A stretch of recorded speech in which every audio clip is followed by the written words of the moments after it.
All right. Is everyone scared of Christmas? No, I Nah, haven't I eat experienced it. Christmas. Done it 22 years in Yeah. a row. Yeah, but everyone's scared of what the objections we're gonna get and everything.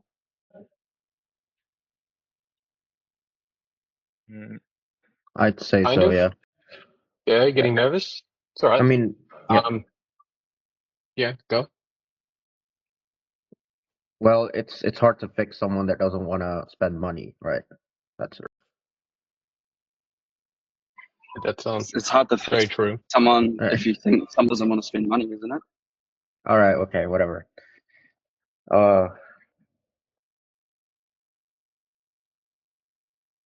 Yeah. Anything else about Christmas? Anyone else have any concerns around it? You can be open. We're all friends.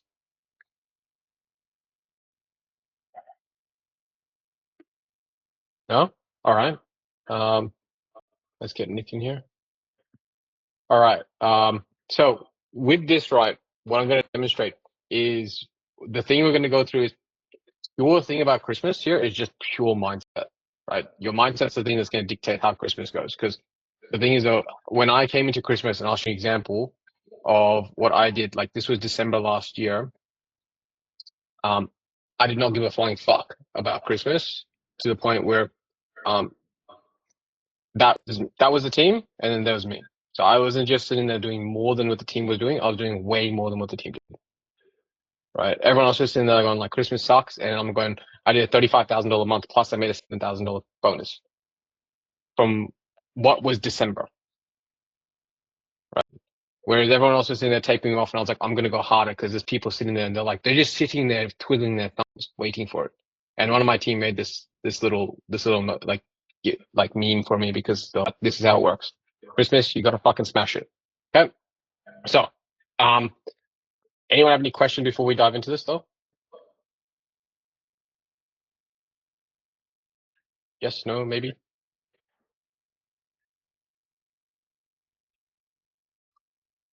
No, yeah. Cool. Am I boring you all yet? Just sharing? Oh, man, we're just getting started. Cool. All right. So most important thing is I'm just going to list this out. So we're going to do like Google Doc style. So welcome to like Sam Ovens sort of style stuff. So in this, we're going to go through here is your conviction. First things first, your conviction is what sells the most. Is someone in the waiting room? Some waiting room. That's not. So your conviction is what's going to sell. So like you're going to get, the thing is that you guys know you're getting the objection. You know you're going to get it.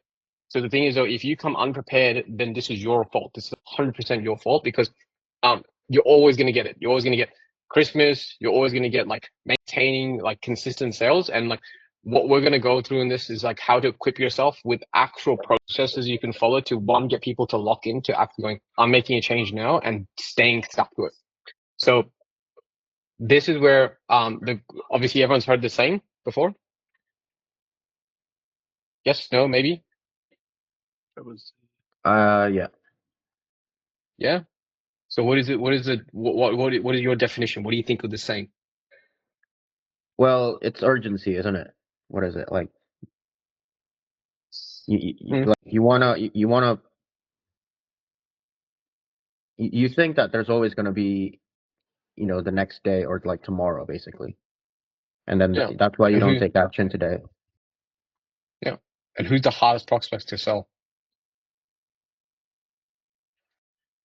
people that are comfortable. Yeah, no, comfort's all right. And the 20-year-olds, someone is 20 because they think they're invincible.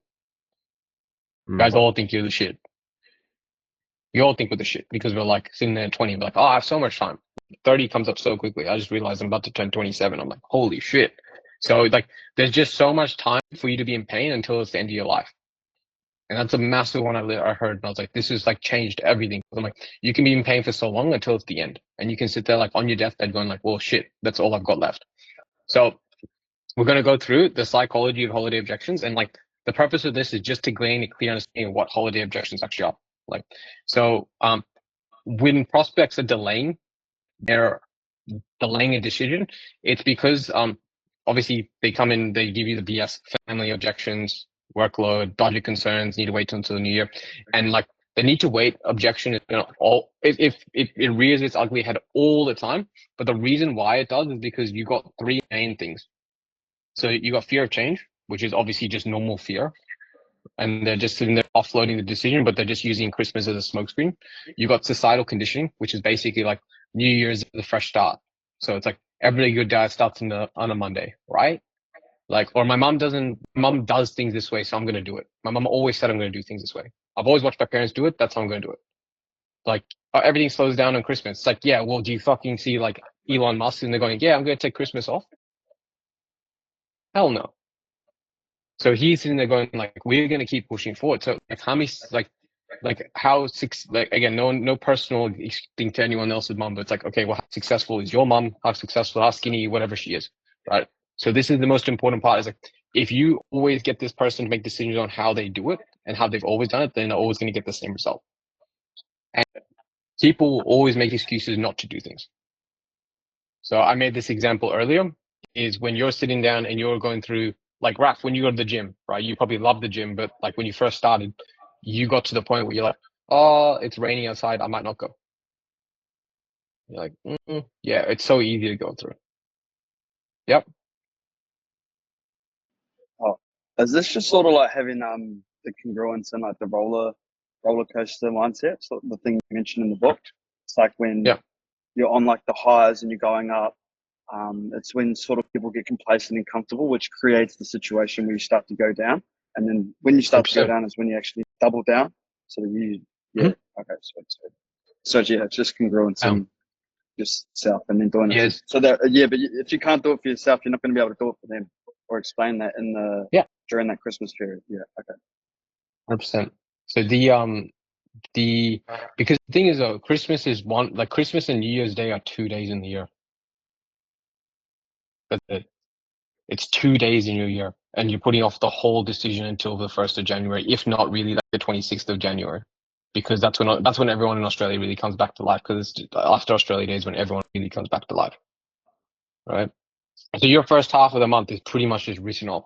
So how I want to sell is I want to give them the meaning behind it and go, well, if you had something set up earlier, we should do it now.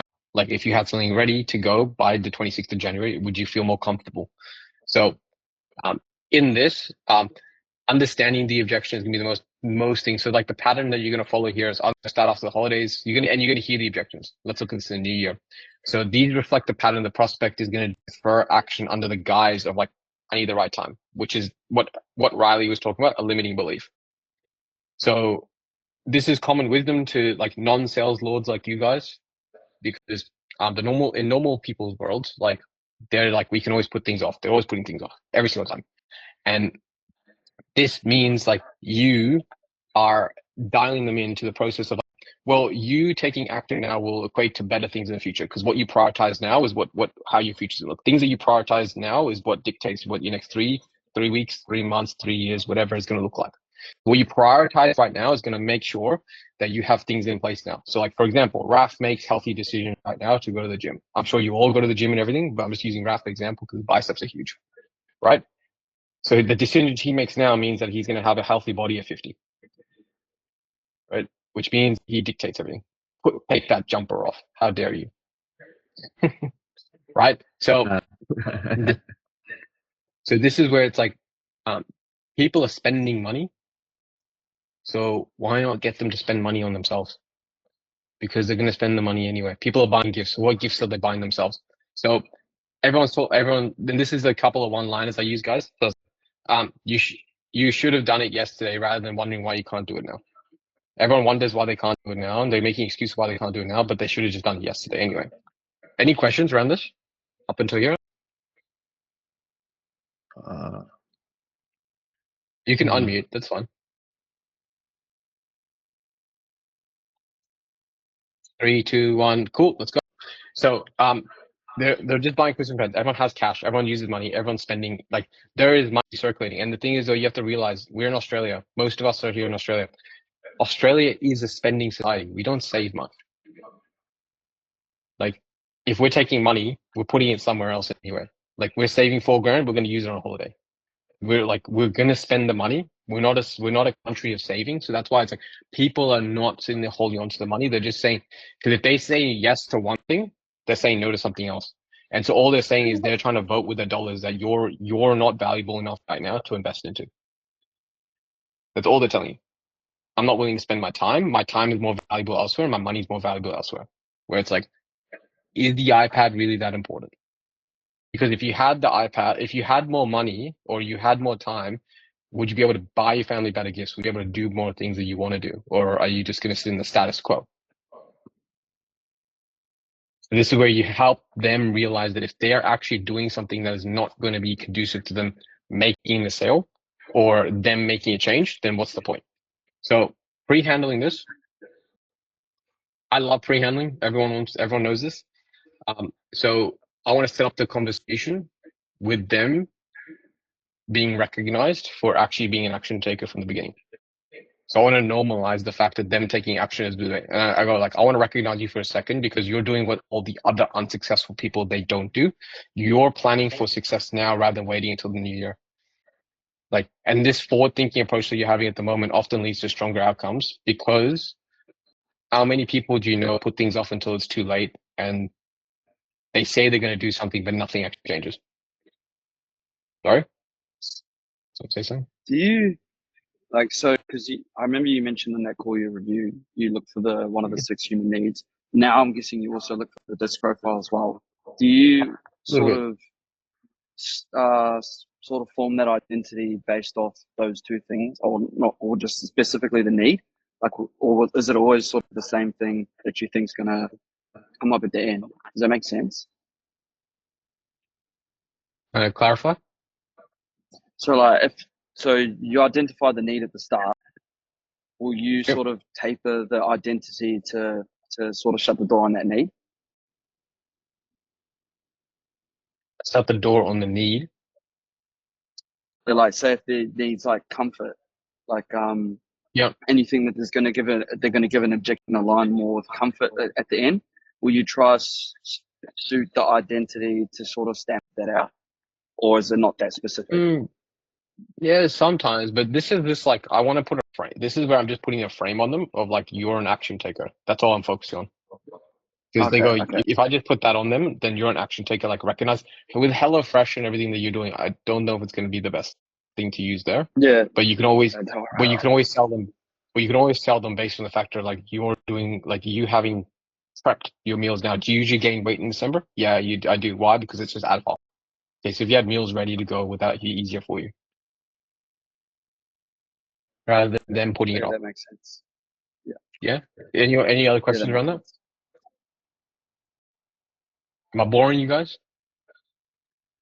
No. We're Cool. Nah. processing the information. Yeah. Digest on it. Yeah. So when you set the frame, I want the prospect to self-validate and validate that they are an action taker. So you guys will watch this in my calls, but I'm just validating. Like you were telling me, Raf. Just to touch on what you mentioned before, sorry to kind of backtrack a bit after you just said anyway, I have more questions. But the line, like you should have done it yesterday rather than wondering why you can't do it now. Do you actually mention that? Like, is that a line that you drop? Yeah, 100%. Like, And have you, like how many times you sat there wondering whether you should have done something rather than just doing it? So I mean, Or like, because I like, is that like post buy-in? So like, do you feel like this will work for you? Yes. Why though? Case Castle, whatever. And then you can say, like at this point, do you feel like you should have done this yesterday rather than kind of, wondering why you actually can't do it now? How do you kind of lead into that question? it's usually when it comes into it's usually way before. Like that's pre-handled. Like because I don't want to bring, because that's almost like that brings up a lot of sales resistance even by you saying that. Like Yeah. you should have done this yesterday. Like, oh, I don't know. Like that's a bit weird of a question. So I usually want to get it to the point where it's like, well, what's held you back from actually doing something about this earlier?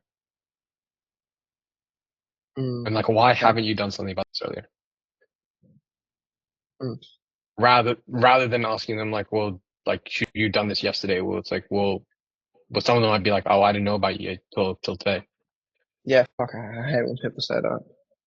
So Yeah. it's So, like, it's more of like a mindset or like something to keep in your head when you're asking. It's not like just the actual question you ask, is it? they're not always a question I'm going to ask. Like, I don't say it as direct as that. Like, I'm saying it directly to you guys because you guys grasp it and you word it the way you want to. But like, for example, when I go through that process, I go, how many times have you put something off that you should have done, but then you just put it off until like you say you're always going to do it the next day, which tomorrow never really comes. And how many times have you told yourself that? And how many times have you actually tried to convince yourself that you're going to do something different, but nothing ever actually changes? And they're going to say so many times, okay, well, what's going to be different this time then? Because then you extrapolate it, right? And you take them back to the times they lied to themselves that things are going to be different and things aren't different. So there's a heap in here, guys. So we've got a lot to go through. So I've got every single step pre-handle, everything kept done. So we're gonna blitz through this. But anyone have any other questions around that?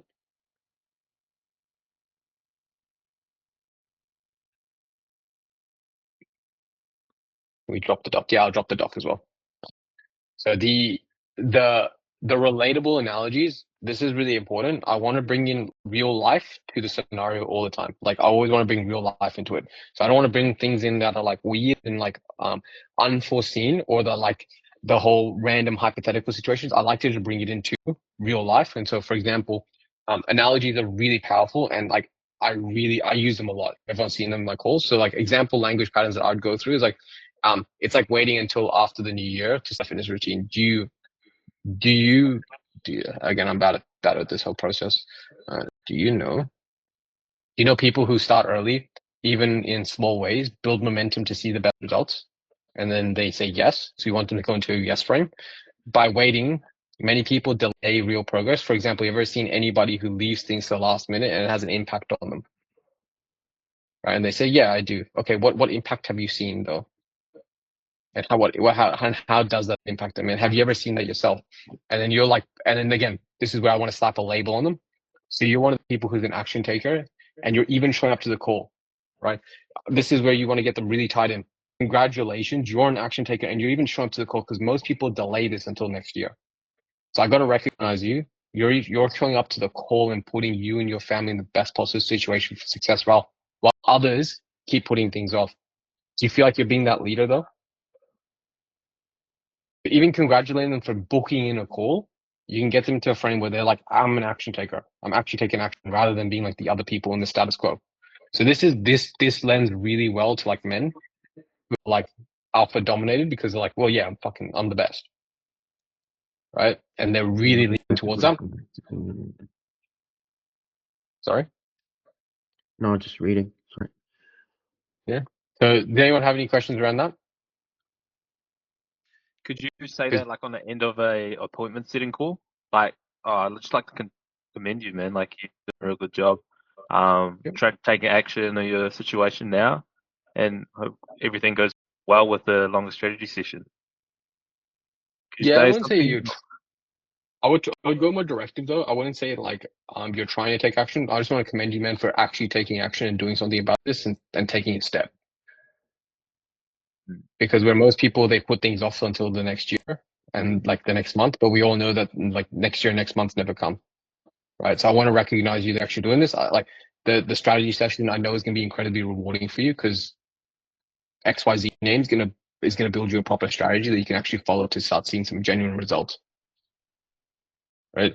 And then you can build that out and like have a nice frame to move on to. Adam, I know that you're setting king, so I don't know whether you want to share any perspective on that. I think it's really interesting because of the way you approach the call and everything. I'm learning from this because the way I did it, I've got a different handle on it, where it attacks more from a logic mindset. But this one's obviously building up on a more emotional level, so I like this a lot more. Yeah, because you got I like to use emotion a lot to sell, so that it moves them in like sometimes logic keeps them in like a really think about a frame. Whereas if I move them emotionally, then I know they're moving, right? So it's more powerful. But yeah, does that answer your question, Lucy?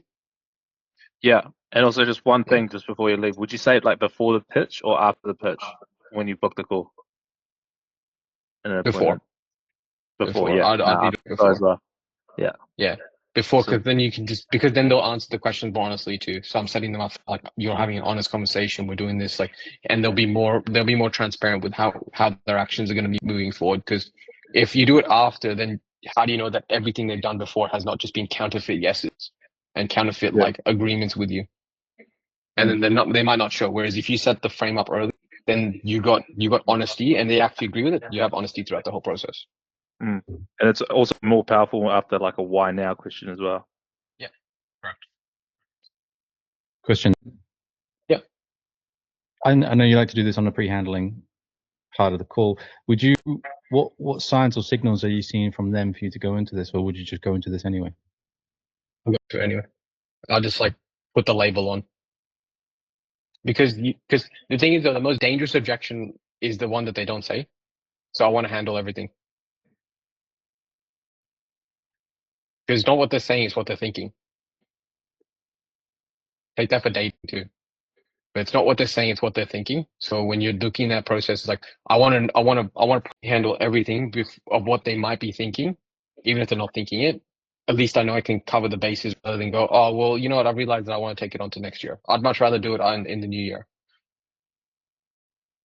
Whereas if you just hone them in at the beginning, they're set up. And then they become hypocritical on their own congruence if they go against it. Yeah. Yep. 100%. Call them So out on their bullshit. Exactly. But then you're also changing mind. You're changing mind.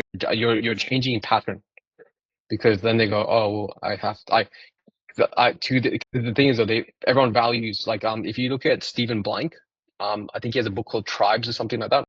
He talks about it and he goes, we were all born to be in tribes, so we will fit societally what we want. And if you slap a label on someone, they will fit to that label. Like they will 100% like because everyone wants to be part of the community. Because like back in the caveman days, what happens? You get exiled, you're gonna die. Tiger comes and eats you, right? Whereas in this, it's like, well, you get exiled, like you have to go in your apartment by yourself and be sad and watch call recordings, right? So like that's worst case, but that's death to somebody. Exile is death. So if you sit there and you give them a frame, they're gonna try their hardest to stick to the frame because they need to, because then they're part of the community. And no one wants to feel exiled. So Pavlov's dogs, everyone knows this. Yeah.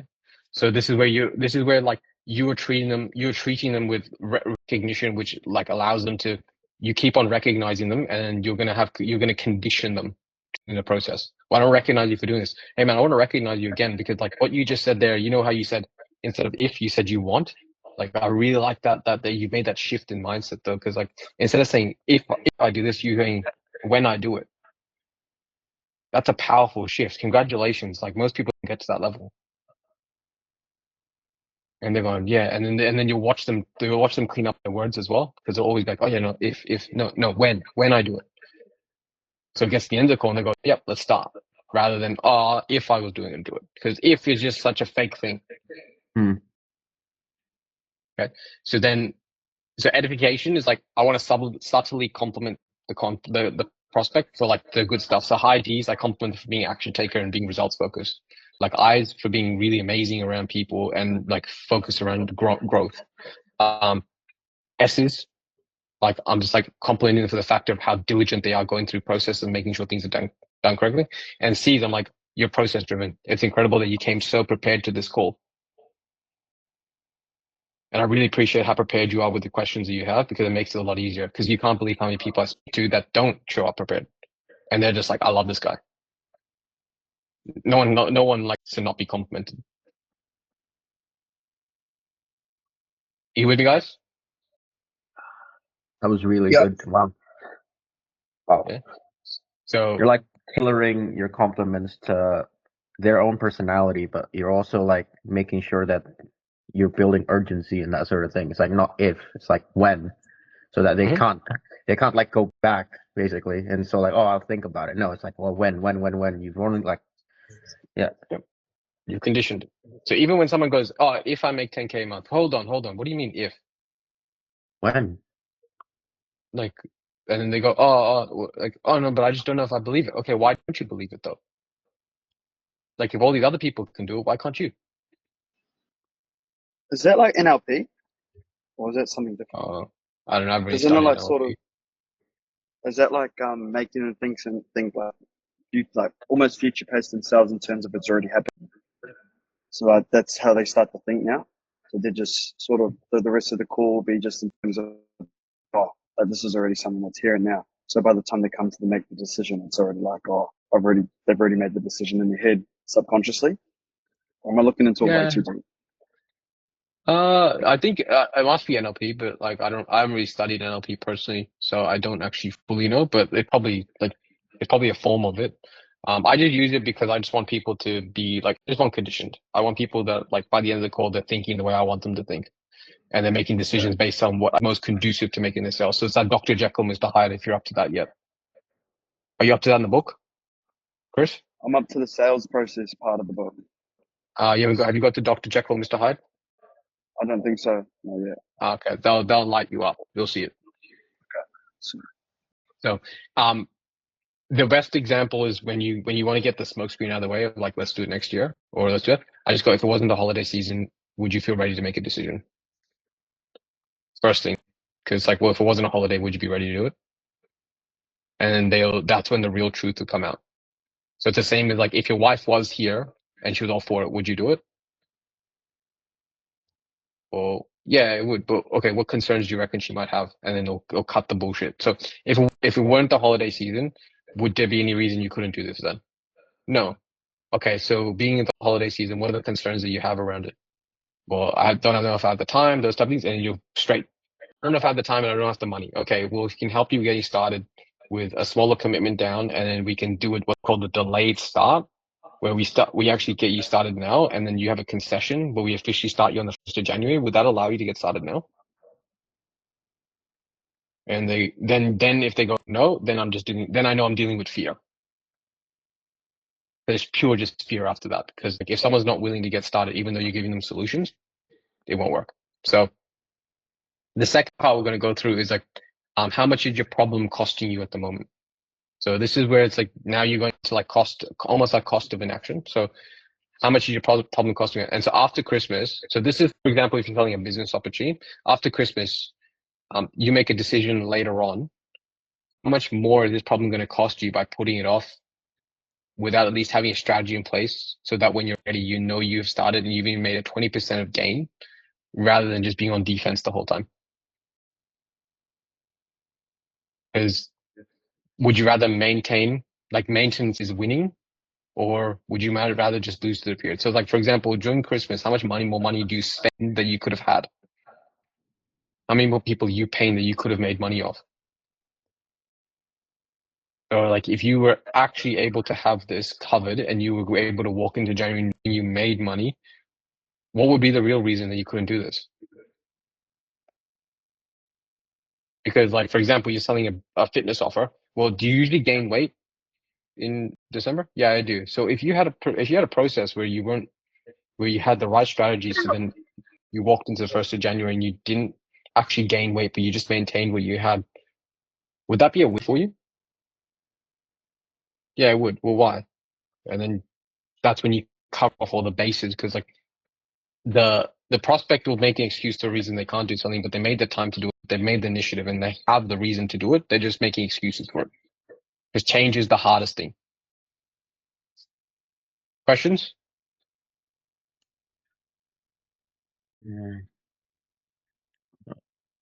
Oh, so reframing. So the next part we're going to go is positioning consistency as an asset, right? So talk to you like Chris.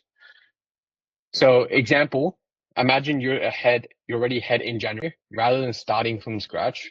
How can you see starting now allows you to build momentum through the holidays?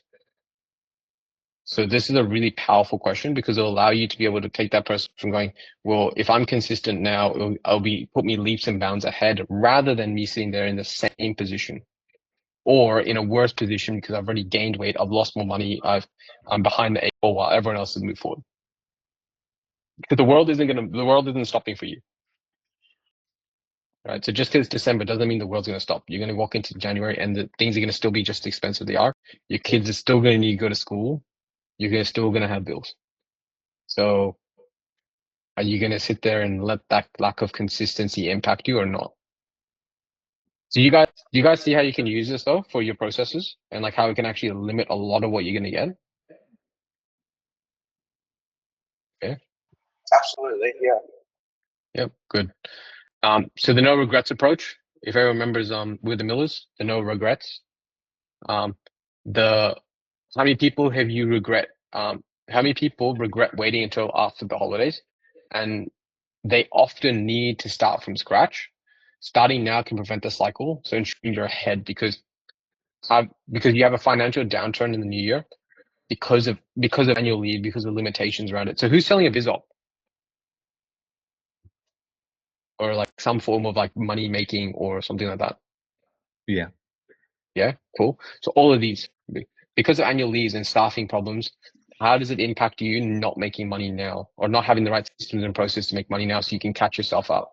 Because coming to the new year with how hectic it is, if you had the right systems and processes in place to actually make you more money in the year, what would that allow you to do that you can't do now?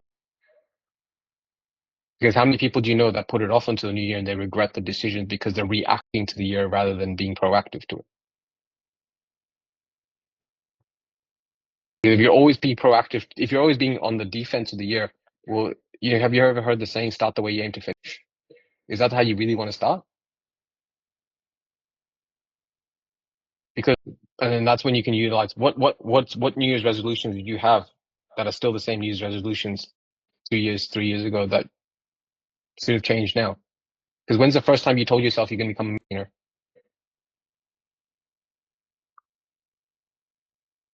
Well, probably wasn't last year, right? It was probably a couple of years ago. But why aren't you that person now?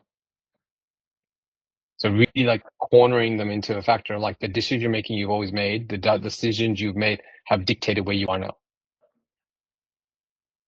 All good, bro. So reframe. Is this going too deep, guys? Do you want me to like simple it out? This is really complex, but at the Yeah. same time, I think It's amazing. there's a lot of info It's- to like absorb. There's heaps, dude. This is like I was sitting there full coffeeed out at like 2 o'clock in the morning writing this. So I appreciate there's that.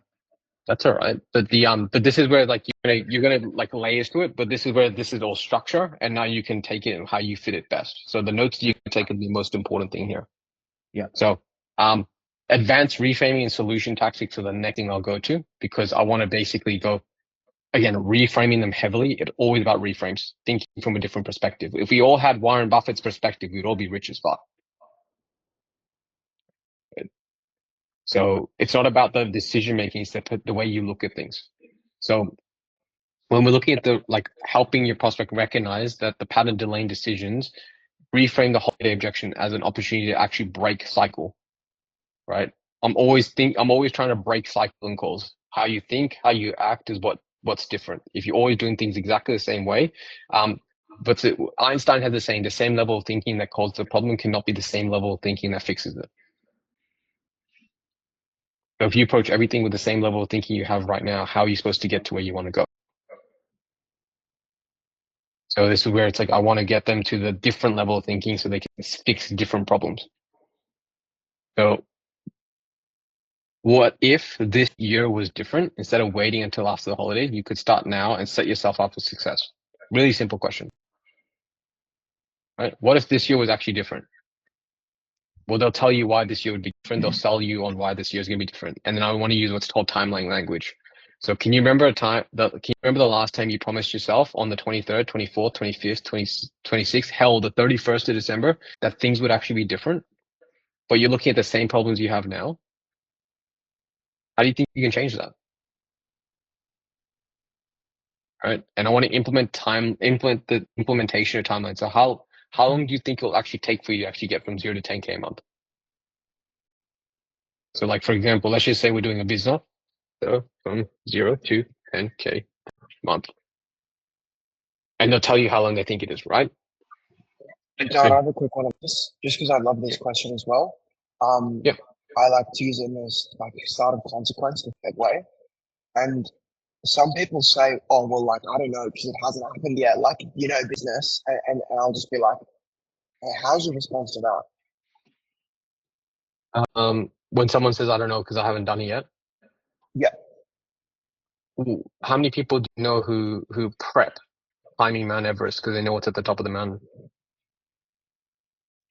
How do you mean? Because like you don't know what's at the top of the mountain, but you prep for whatever's going to happen. We don't know what's actually going to happen, but the only thing you can do is put yourself in the best situation for success to know what's going to happen.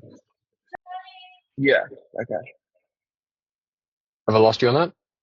Yeah. So I mean, like, do you mind role playing it? Just like I want to kind of act like a prospect that I was hit with a couple of weeks ago. So like, Yeah. how long do you to 0 to 10K? And I was just to say like, well, man, like, the nature of business, it's up and down. So I really don't know how long it would take, Well, if you had a proven process that was able to get you there predictably, that allowed you to get there in a proficient time frame, do you feel like that would help you get there a lot quicker? Yeah, absolutely. Yeah. So based on what you saw in our process, like how long do you think it would actually take you with the right people in your corner? So this is post. Okay, cool. Now I'm up to date. And also, when someone gives you a short Good. timeline, like let's say earlier on, in my situation where I'm like kind of doing this leading into cost of inaction, if someone's like, oh yeah, I'll get to 10K in 2 months. Okay. And you believe that? Yeah. Okay. As in, So is that a if you question believe, for me? Or is that like a no, the question you'd prospect. ask the prospect? Okay. Yeah, go ahead, sorry. Yeah, and you believe that? Yeah. Okay. Can I ask what's held you back from doing it 2 months ago then? And then you'd probably just get a limiting belief. Yeah. Cool. Okay. Sweet, man. Thank you. Yeah, all good. So then that's when I go into this next part here is this is where you can utilize this too. For you, Raf, because do you know a business owner you look up to? Because you're selling a business up, aren't you? Or you're selling some sort of business thing, aren't you? Well, I don't have an offer. I don't have an offer anymore, but I was previously, Ah, selling this off. yeah. So this is where I like to use a BizOp because BizOps are really cool because or like BizOp, like anything you can utilize, you can use this. Do you have someone XYZ broad brushstroke that you look up to? And they go, yeah, I do. And I go, who are they? And then they go, this person. And I go, so do you think that when they're faced with the same opportunity and the same decision, do you reckon they're the type of person to put it off until the next month or the next year? Or do you reckon what level of decision making do you think they have that got them to where they are now? That you look up to them so much? Because then I'm getting them to take identity. Yeah. Cool. So that's when they can go, well, what decision making? Oh, well, they probably did X, Y, and Z. Okay, so would you be prepared to make those type of decisions to get to that level? Either you're gonna get limited belief or you're gonna get a yes. And when they go yes, I want to double down. Why do you think though? Why do you think so? Why do you think that is? Why are you willing to show up in that level now though? And that's where we always talk about now. We're always pre-framing it now. Why now? Why do you want to do this now? Why would making this decision now? What would having more money now though open up for you that you don't have now? You're conditioning them to You think gonna of say it something, bro? now, and then like Exactly. Yep. 100%. So questions on this?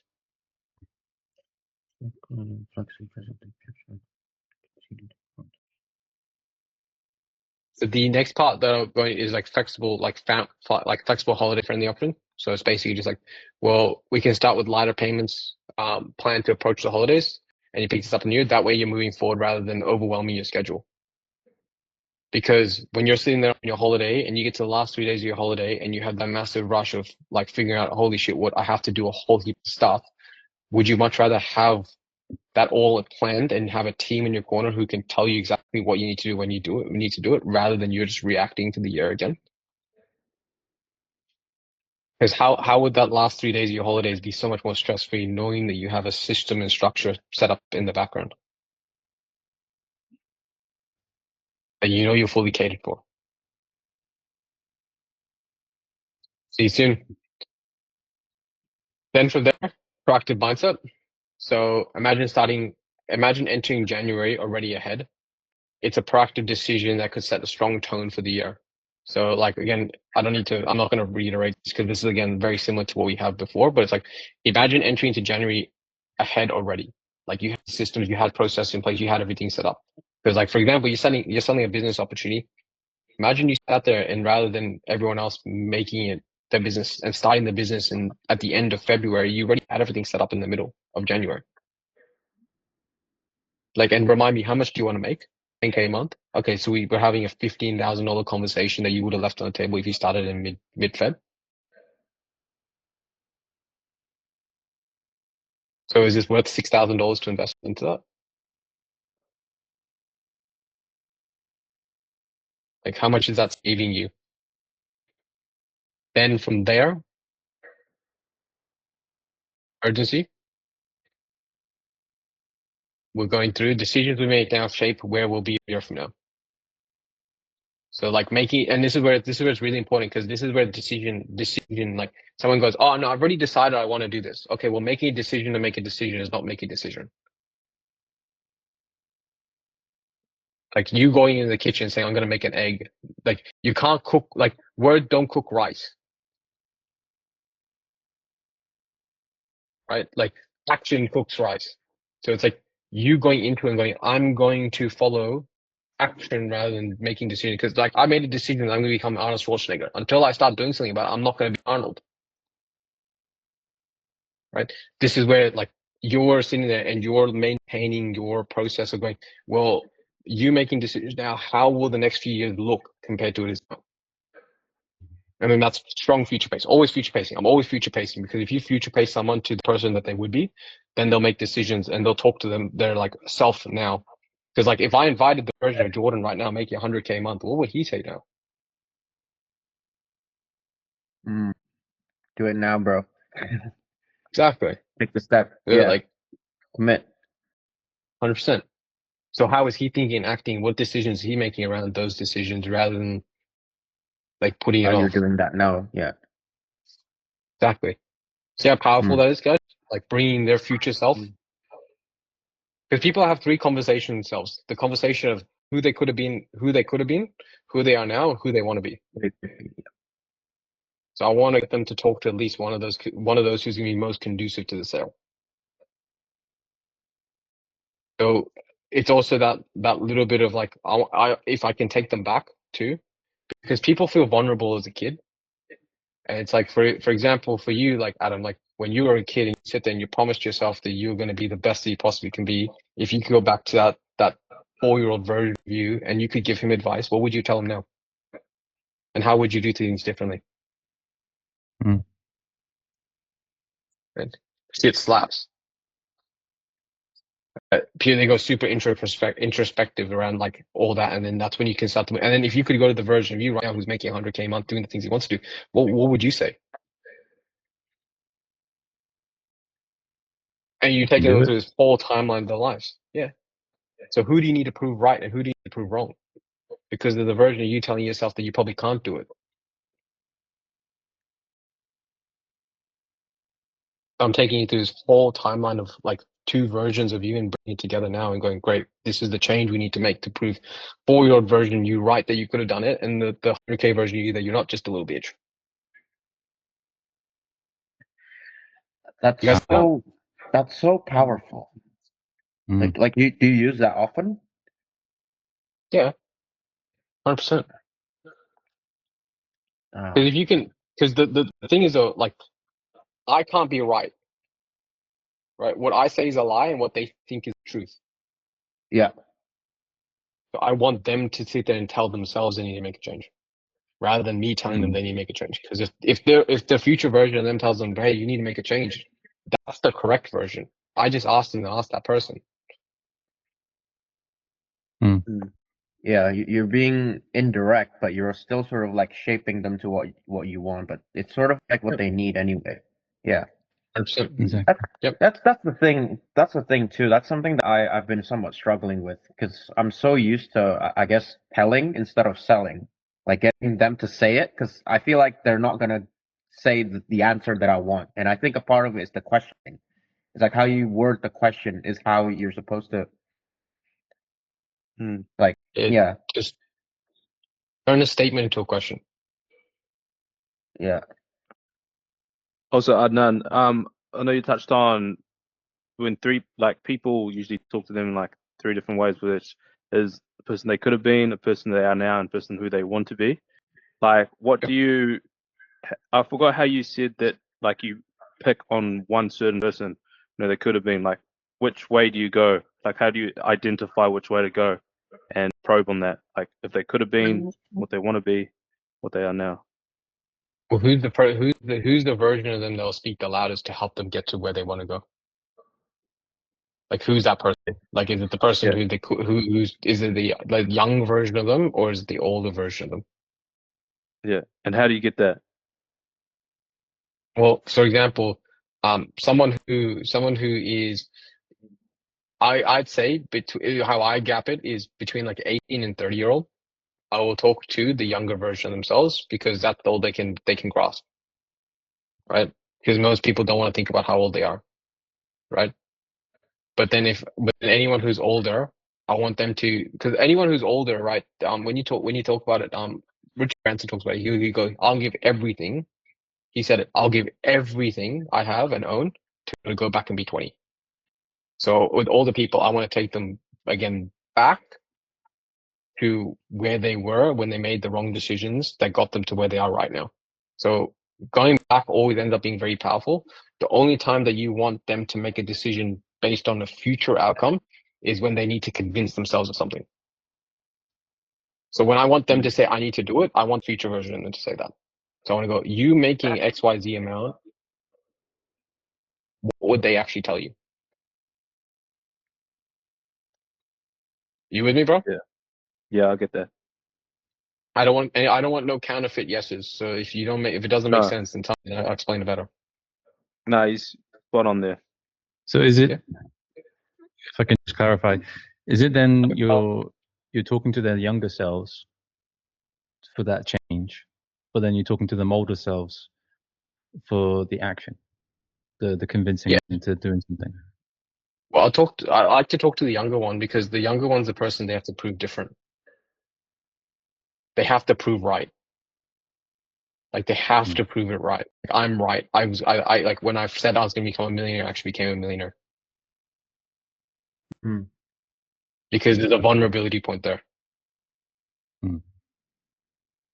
Because everybody, like you guys all like sit there and take a second. You can even close your eyes if you want. Go back to when you sit there and you were like 10 and you first saw your first Lambo. And you're like, I don't know if you guys like cars. I fucking love cars. So I'm like, it's my thing. And my thing was, I saw a guy come out of a Lambo, black Lambo, on George Street in Sydney. He had a black suit on, like mafia spec looking guy, like clean suit, and then like the Matrix had the girl in the red dress come out of the other side. I'm like, I want that. I remember I was 10. I remember I was sitting there. I remember exactly what I was wearing. I even had a little Spider-Man watch on, everything. I was like, that's what I want. But then, and that's that version of me where I said, I'm going to get that. And that's the version of me whenever I sit there and I'm like, I need to make a change. I go back to that version. I go, I'm going to prove you right that we could have done it. We actually did it. And then the version of me that's making 100K a month, I go, I need to prove you wrong that I actually did it rather than you telling me I couldn't. So did that make sense? Wait. Man, you're talking to the younger person for the motivation and like the reason why they want the thing, because you're and then for them and then if you're talking to like, oh, okay, well, let's say you're making 100K per month right now, what would that version of you tell you to do right now? Yeah. What actions is he taking?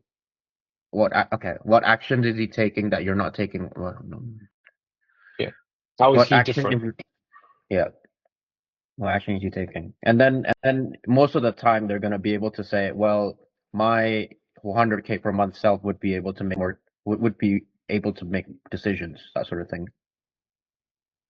Yeah. Well, I'm 100K version of me would tell me to do something about it. Okay. Yeah. Okay. So what steps do you need to start taking so you can actually get to that version of you though? You're so technical, man. Oh. Yeah, because you have to be. Well, I appreciate the compliment. But Just like because I see how people sell a lot of the time, and you're one of the more technical ones, and it's fascinating, I guess. you gotta John Wick the thing. Be John like, Wick. just be like technical through the process. Like rather than you just sitting there going, I'm gonna throw a spaghetti wall, be like technical through all your processes. You know what you can do when you're gonna do it. Right. Systematic. Like yeah, because like you can't, systems don't break, people do.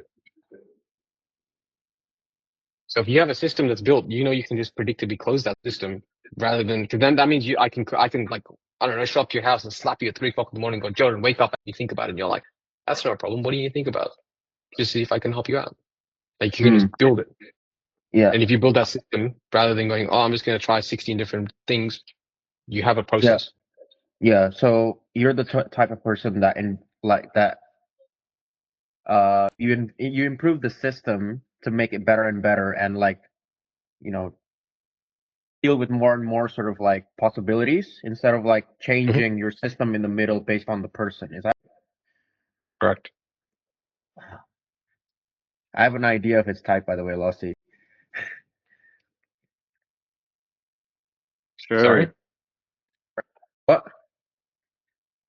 I lost Where it. did, where did No, we get no. up to on the sheet? No. So this part here with the decisions we make now shape how you'll be from a year from now. So let's set you up for a strong start. That's just straight like making a declarative statement. So like rather than a question, be like this is how you say. So it's basically like your velvet sledgehammer. Like you're just putting in the call. You're going, the decisions we make now shape where we're gonna be from a year from now. So let's actually start making some decisions around that. And that's when you'll feel a little bit of resistance when you say that, because if you say that with a downward inflection, it's very like you're declaring something to them. But then that's when you start to push them forward. And that's when you're getting the little taps on the shoulder going, you can move forward, let's move forward. But at some points, you got to pick that person up on the shoulder, like on your shoulder, and carry them through the call. And that's where, like, I just carry them through. Like, let's go. Like, this is when the authority comes out. So then the next thing is like, maintaining authority. So like when I go, okay, I understand your hesitation, especially with holidays, but I don't like the but. However, when you go, however, beginning today puts you in control of your progress. How many times have you reacted to the start of the year rather than being controllable? Right. Again, I'm always ending with the question of like, if and that, right? I want to put them in two buckets. How many times have you started the year and rather than being in control of you reacting to it, or reacting to it rather than being in control? Because then that puts them in two buckets. There's no other option. They go, I was either in control or not in control. That's it. They can't think of anything else outside of that, because then it's a very linear way of them thinking about it rather than them going, oh, I've got 16 different ways I can answer this question. It's either I reacted to it or I didn't react. Then from there, using the final reframe for a strong close is like, while it might feel easier to wait, committing now means that you're investing into your future today.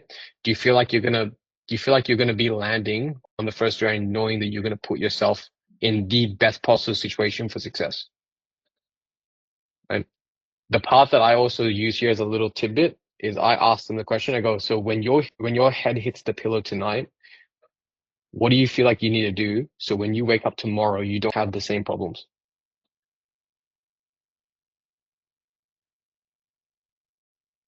Because then they know, then I'm shorting time frame on them. So your head's gonna hit the pillow tonight. If you wake up tomorrow with the same problems, what's gonna happen then?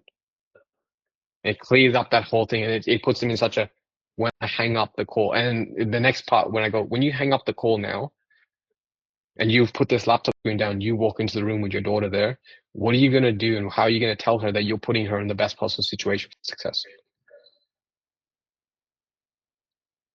Right? Because then I'm shortening the time frame rather than going, oh, I can do it next year. I'm like, no, hold on. We got tonight, then we got straight after this call. So I'm shortening time frame, which is building a little bit of urgency inside them for it.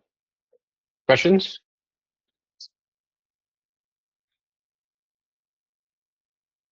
Rain in March. Cool. Cool.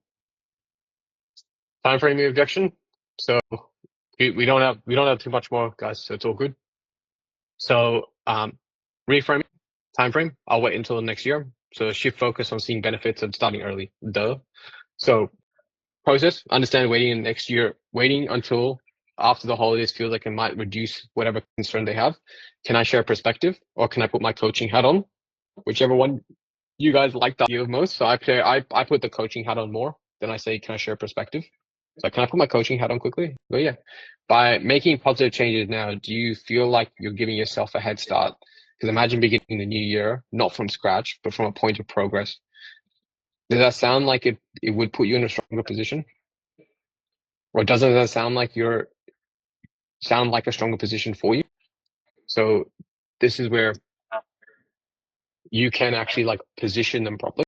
Or this is when I go to, again, very similar to the previous one. Can I ask, do you usually lose money during the holidays? Why do you feel like you do? Why do you feel or think you do during that period? And are there people spending money during that period? Yes. So why aren't you doing it? Like, for example, you're selling a business opportunity in ecom, say. Well, there's other people buying ecom off ecom stores. Why aren't they buying off your store?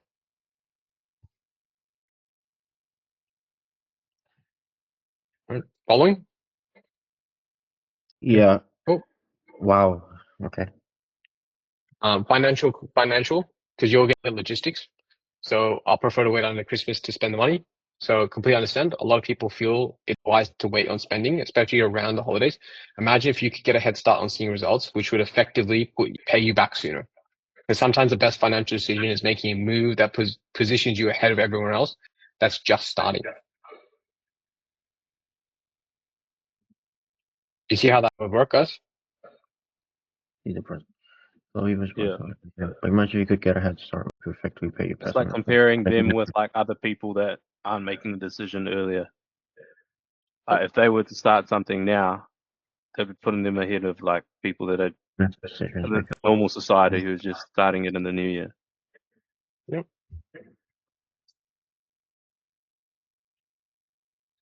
I could see how someone that's probably very status quo different, like like someone that's very in the status quo would probably say that like, well, that's how everyone else is doing it, that sort of thing. And then like you say something like this, and then they were like, oh, I feel like I'm not doing the same things as everyone else. I feel anxious or whatever Where does that anxiety come from? because I'm not doing the same thing as everyone else. And then you're gonna say like, oh, well, do you want the same results as everyone else? You're not going to say that. So what happens next? Okay, I don't know. I don't know, man. The status quo, again, this has been a very long training because we had a big training before this as well. Yeah.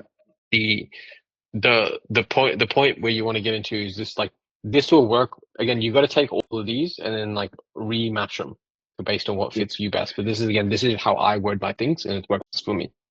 Yeah. So this is where I just piece that together. But like, I can see what you mean. You just have to verbal jujitsu them a little bit. And if they say, "Oh, I'm feeling anxious" or anything like that, then you just want to handle that. Anxiety is just a fear of unknown. That's where anxiety comes from. Yeah. So I just want to handle where that anxiety is coming from. So too busy. They're going to say I'm too busy. So I'm going to completely understand. Holidays are always busy. Sometimes starting with a small step can actually make things easier later. Imagine if you walk into January already under control. Again, are you guys seeing the trend I'm following here? Imagine walking in to January. Yeah. You're trying to future pace them on January being easier. Like and also like you're actually ahead of the curve because everyone would be doing it in January because everyone has the same excuse. What if you could do this now so that in January you're in a point of progress, you already know what's happening, something like that, right? Yep. Okay. 100%. Because the thing is, right, like so look at it like this. You're gonna go into the next year, and the next year is gonna go, oh, this is like you got Christmas Day, then you've got New Year's Day, and then you've got Boxing Day, right? Okay, what happens next? Then there's Australia Day, then after that's Valentine's Day, then it's someone's birthday, then it might be your birthday, then it might be cousin's wedding, then it's Anzac Yeah. Day, and then we're in the same position now. That's where the go-to I have for objection handling something like this looks at it more that way. There's always going to be something. There's always going to be something on the horizon that that you can push off. Or you can. So this is where I've also used. I think I have it down here somewhere. These have you ever seen like a pebble go down a river? A pebble. What? Yeah. A pebble, A pebble. Yeah. like a rock. Yeah. Have you ever seen a rock going down a river and it's like going with the water and where the water takes it? Yeah. Yeah. And you ever seen that big boulder of a rock that the water just goes around? Yeah. Yeah. So Mhm. would you much rather be the pebble going with the flow and like hoping that you're going to land in the right place, or be the rock and everything's going around you because you know where you want to go and what you want to do? The rock's Because have you ever staying in the seen same. someone? The rock's staying in the same place though. Here, this is where I follow it, right? This is the next thing happens. So have you ever gone down a street and you've seen someone who's walking with conviction and you get out of their way?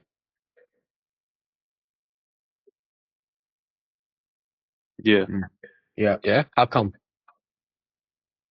Because I'm falling into his frame. Some shit. I don't know. Yeah, well, you just want to get out of the guy's way. But then if you always see that person who's lost, you bump into them, you knock their shoulder, you're like, get out of my way. That's what life does to you if you don't know the direction you want to take. And by you saying you want to make this, putting these decisions off, how is that going to help you get to where you want to go? Because life's just going to keep throwing curveballs at you. Big. Mm. See, that's Analogies, where bro. I've It's too Yeah. good, bro. It's analogies. It's making it real, right? Because everyone can picture that time. Everyone can picture that time that they're walking down and they just know exactly where they're going. Everyone's walking around them. People acquiesce to you rather than you acquiesce to them. Hmm. So the reframe of past disappointments. I've tried similar situations that didn't work. Again, this is like general objection handling. Past situations didn't work out, so it makes complete sense to be cautious. So I want to recognize the cautiousness. Past situations didn't work as expected. I hope you are actually comparing apples to apples, not apples to oranges. Are you trying to find a way in or to this, or are you trying to find a way out? Because sometimes previous programs fail because they aren't tailored to your specific needs. What if this approach is designed directly to address those gaps and give you the support that was missing before? Cut out the concern. It's massive. That's awesome. And it could also be like if they feel like they got scammed, and then you talk about, okay, what did anyone else get the results that they wanted in that? And then they would say like, yeah, they did. And then you probably go into something like commitment. Well, are you committed? Why is this different now? Like they're not like they didn't do the work previously and they thought it was a scam basically. And then, well, why is it different now? How you approach it? What lens are you approaching it from? You mean? Like I asked them, what lens are you actually approaching this from? Are you looking at this as as you're trying to find proof that this is just another scam for you? Or are you looking at this from an actual opportunity that's genuine that can actually help you get to where you want to go? Because that's your choice. Right? Because you could either come into your next relationship with your girlfriend and go, she's going to cheat on me, or you can look at it like she's the one that's going to be the one love of my life. But that's your choice of how you want to look at it.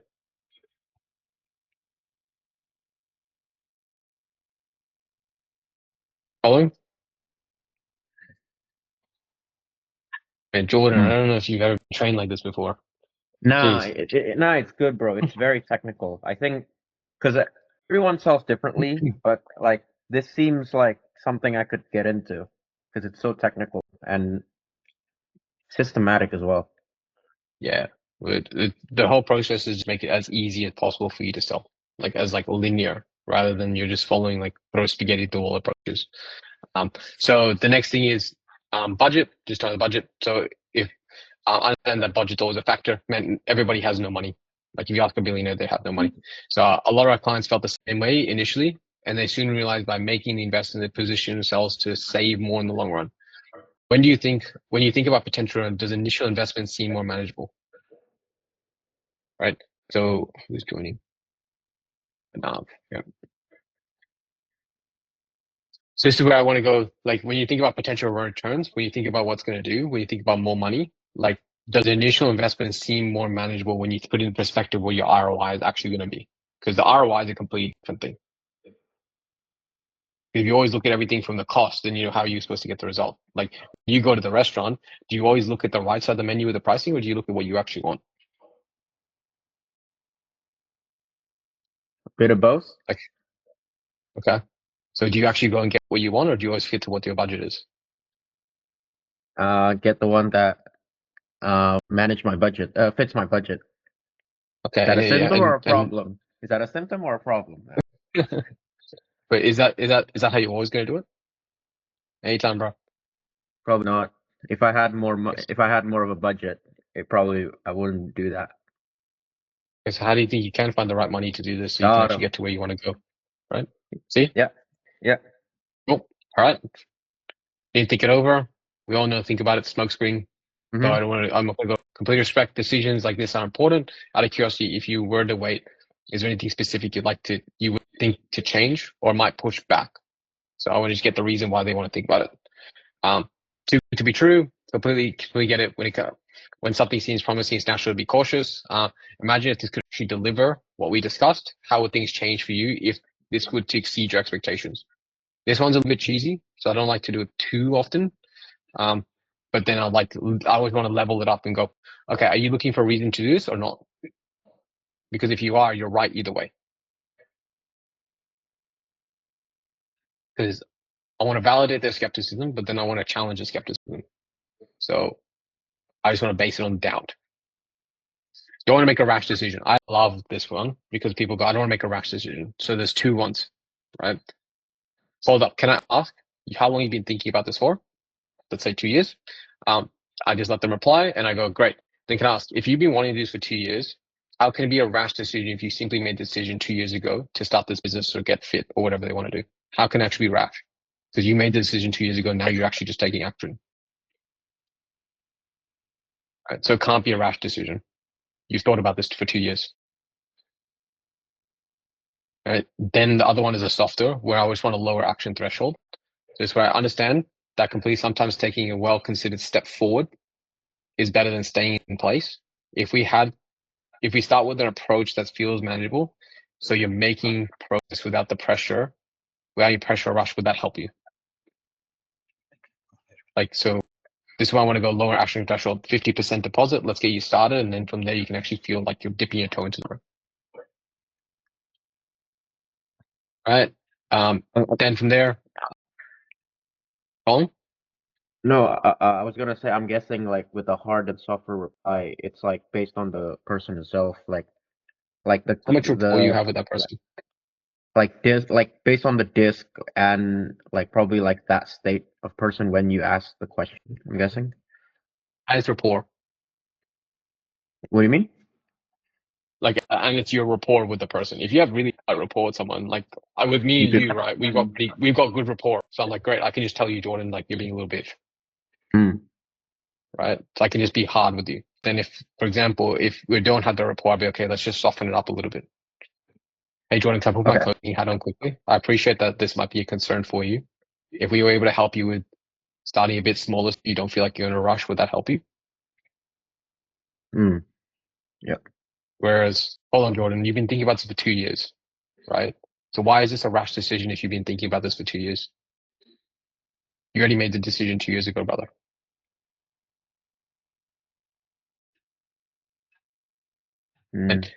Agree, diffuse, deflect, ADD.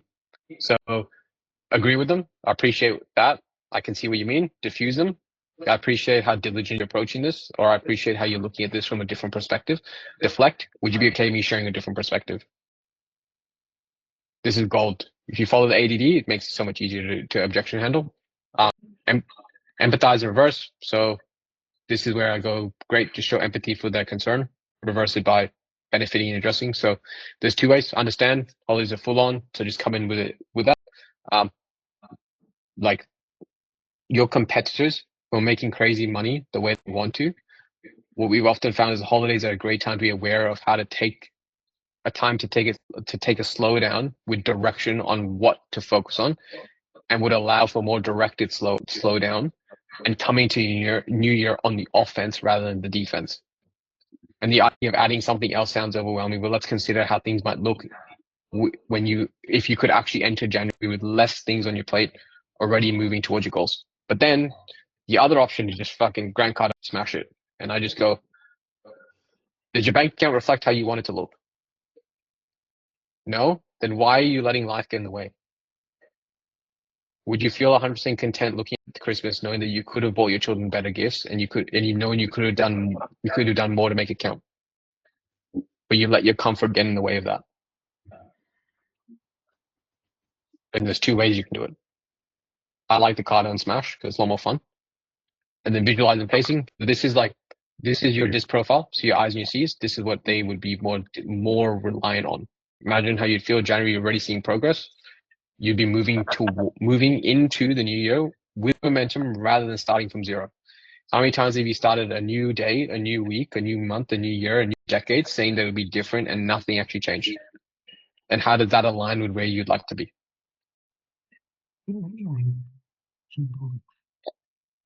Edify and validate. So recognize people for cautious nature. Again, your S's. So it's great that you're thinking this through. You're the type of person who makes wise and thoughtful decisions, which is why starting now could actually help you avoid the January rush to keep you in control of your goals. If you do not control your life, who's going to do that for you? And if you do not decide to take control, are you going to let life consistently control you? But if you don't control your life, who does? Because when someone says, I can't control how I think, it's like, well, like, do you control your brain? Or does your brain control you? And from there, challenge. We're almost done. Don't worry, we're almost done. So basically, challenge and reframe. Completely understand. While waiting seems easier right now, sometimes waiting can actually make it harder. Have you ever found that when you wait, you end up feeling more pressure later on? It's a great challenge. And then clarifying questions, very simple. This is like Jeremy Minor, NEPQ. When you say you're concerned about starting now, what specific worries about it? If you could start with a few manageable steps, would it feel easier for you? Can I ask, what do you think will be different after the holidays? So just really simple questions. So in summary, it's all about objection prevention. So you know where you're going to get the objections, so let's prevent it. It's getting them to view money that's going to be invested anyway, right? It's anyway, you're gonna spend the money anyway. So would it be more important for them to invest it or now or where it's later? Because money has a delayed value, right? So where is that priority of money? Where's the priority of time? Because they're basically not saying no to you. They're just saying no to the value of what is happening right now. They're like, I don't see value in spending the money here with you right now. That's what they're saying. Time is not an objection. They're just saying that the time they're going to go spend on something else that's more important enough to make it happen. So this is where I just want to tell them. It's just, they don't just see it as value. So that's the overall. Any questions? I was like a full-fledged. I feel. Can you share that after that? Yeah. Possibly even the video? You can check the YouTube. It'll be up. I'm gonna upload it. So did you have mentors, or like did you learn all of this sort of like just with reps and that sort of thing? Yeah, reps, and I just read a lot of books. I got mentored by a couple of people. I kind of just picked a lot of different things and I just pieced it together. Yeah. Is there a reason you ask? Is there a reason you ask? No, just wondering, like, because this is fair. Man, I don't want to say because I haven't done that much sales training in general, but this seems fairly original. Like, at least some of it, like, fairly original. Like, I haven't heard it from any PQ and that sort of thing. But some of it's like foundational in EPQ, but there's not like everything in EPQ wise. Like some of it's like, I don't know, I've just taken a whole heap of stuff and I've just pieced it together. I really like Oren Klaff stuff, so I listen to a lot of him. He's a G weapon. So, but yeah, any other questions, takeaways? What was the biggest takeaways for you guys out of that? All right. Do you want to start, Adam? It's the emotional approach, and this is the fundamental curse of selling: is they buy on emotions, not logic. And it was a good little wake up to see that approach early on in the call, if you're going to do a closing call, to edify them. And I think a lot of people miss that part out, where the edification is that subtle compliment on their behavior or attitude that will not only build rapport, but encourage their change, them to step into the new version of them, which I think was a really great and subtle way of doing it. And I really like it. I'd love to get hold of the document and even use some of that in setting calls, teach that in a setting way as well. Because the one I've got at the moment is a little bit more logic based. And I think having that element added layer of emotion would definitely carry momentum. 100%. No, I like that. I think you'll make it. I would love to actually hear what you do for setting with it. Yeah. At the minute, if I run it through you, it's more a case of do you ever think there's a time in your life where you're not going to have something come up? Christmas, birthdays, Easter, God forbid, funeral. Is there ever going to be a time where it's not perfect? And then going from there, the logical route. But yeah, no, I like that a lot. I appreciate your time. Thank you, Adam. No stress. Appreciate you guys being on. Any other things for you, Jordan? Biggest takeaways? There's probably three things that I've been thinking about. So the first one's the conditioning thing. So getting them to think on the now a lot. So, and also like making it first person as well. So if they say like, oh, well, where you need to take action and that sort of thing, they should go, wait, I need to take action? Not you need to take action. Or it's like, if I make $10,000, it should be when I make that, because you're trying to snuff out sort of like potential objections there, right? It's like fear of them, because that would be fear of themselves, right? They can't get. Another one's like the whole thing you did about talking to the past self and the future self. So it's like you want to absorb motivation from their past self, and then you want to talk to their future self that's making the money that they want, and then talk about, well, what are they doing that you're not doing right now? And then last one's probably like that whole thing about, so think about it like this. Let's just say you start in January, like, let's just say you start now, like what kind of a position would you be in January if you started now? I'm trying to piece out the word, piece like the words out in my head, but that concept basically. It's like, would you be in a better position if you started now in January, and having everything's already set up, that sort of thing. Yeah, no, you got it. Like you got it in your head, like, and now you just got to percolate on it in the sense of like, how are you going to word it yourself? Yeah. I don't know. I just got the information. I have to like find a way to apply it to what I'm doing, but like I sort of got the idea now. Like, yeah, good. Yeah, you got the idea. So that's the whole idea behind this. Like, it's not so then these are like actual things that you can walk out of this with and go, okay, this is the mindset I need to approach it with. And then the best part about it is now you take the language patterns and then now you make them your own. Just the way I made them my own. Like I took the way things people said it, I listened to it, I'm like, okay, how would I actually word it? And then I made it my own. So I asked this question. Sorry, I'm gonna go on. So yeah, about the New Year's thing, the one thing that Riley taught me, he took like a humorous approach on it. So for me, appointment setting, he taught me that take it as a humor thing. Oh, you're one of those New Year, New Me guys. I see. And he kind of like breaks the ice with that, and then he goes on to saying, what if like for my offer at the moment, he pretty much says things like, would you be in a better position knowing that you have all the knowledge now to get the right property and get started in January, or are you going to go through the whole process in January and be like 2 months late type thing? Yeah. And it's like kind of similar, and it worked really well. Like every time I use it, I always manage to get the booking. It's worked really well. Good. I'd be just be mindful around that the whole new year, because if you said that to me, like that sounds very patronizing.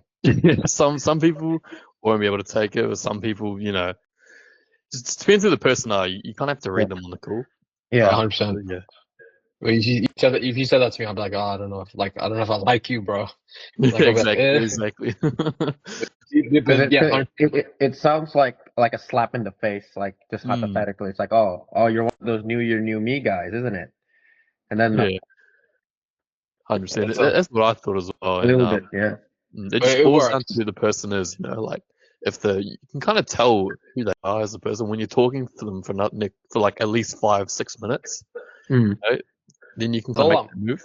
But it's all gonna be in your tone. How it's delivered. that's right. Your 100%. tone, your tone dictates everything. So because the thing is like, it's not how you say things. It's what is no, sorry, it's not what you say. It's how you say it. That's right. Like, so if you say things very aggressively, and even though it's meant to be nice, they'll come off and be like, oh, I don't like that. That doesn't sound right. So 100% though. That's good. That's great. That's awesome takeaway. Riley must be Riley the G at that sort of stuff. He's a really like comedic, like a funny style that kind of makes sense. Like, Yeah. It's good what he does. What he does, it works. I can't do it as much because of my voice and tonality, but the way he does it, it works. So he can pull it off. I can't. Is that a limiting belief I'm hearing? Maybe it is. Maybe it is. I should be changing the way I think. Fuck. There you go, man. Is that a label? Is that a label you put on yourself that you can't be humorous? Well, if you were in how does that serve you? Yeah. If you think that you can be humorous, what position you know would you be in life in general? I botched that up, but I think you get what I mean. Never mind. So deep. So deep. Nick, Leo, are you guys there? Yeah, what's going on? I was just riding my bike while I was watching the training. Very good. Awesome. I haven't heard anyone go that deep in sort of and technical. I think someone else was mentioning it when it comes to identity and that kind of stuff. So really interesting listen. Awesome, man. What was the biggest takeaways for you? What are you going to implement tomorrow? Well, the stuff that you're talking about when you were talking about how you're leveraging, typically you hear people talk about identity in the sense of like, who do you want to become and how would they make decisions? But you're talking about how who you were in the past or something like that. And I plan on rewatching this for sure. Something about leveraging who they were in the past and who they'd expect you to be today, and leveraging the time. I thought that was really, really interesting. Good. So I like that a lot. Good stuff. Awesome, man. No, Yeah. anytime. Great to be on. Thank you. We haven't met yet, so I'll No, look we forward to haven't. catching up with you soon. Yeah, and I remember I think you did like a call review a little while back in the group. I have that saved somewhere in my to-do, so I'm looking forward to checking that out as well. But Add them in. yeah, They're all value, bro. Yeah, awesome, man. Yeah, good. Appreciate your time. Anytime, brother. Appreciate you being on. What about you, Nick? You there, Nick? Are you ghosting me? Nick. Come on, Nick. I've never Nick's seen probably him asleep. I've never seen him on the Discord. I don't know which Nick this is. Nick, identify yourself. We can't hear you and we can't see you, brother. Okay. Your camera broken. Your camera broken, bro. All right. Well, guys, I'm gonna go get some food. Because it is almost 8 o'clock here. So that's right. Yep. And I'm gonna get some thanks for all food. the sauce, bro. Like you've been on Anytime. all day, man. All day, fucking. Just happy to help. Just happy to help, guys. What you can do for me is go to sales discussions and just drop all the heat and just make all the people who didn't show up and were committed to showing up and just make them feel really bad. Because we can make them feel bad. I'll make them pay for the recording. There we go. All right. That's one way to do it. 100%. Well, I'm gonna hop out. Anytime, guys, go kill it. Make sure you know who has your money, so go and get it. Right. That's the one. I'll talk to you guys in the AM. Peace. Peace out. All right. See you later. Bye.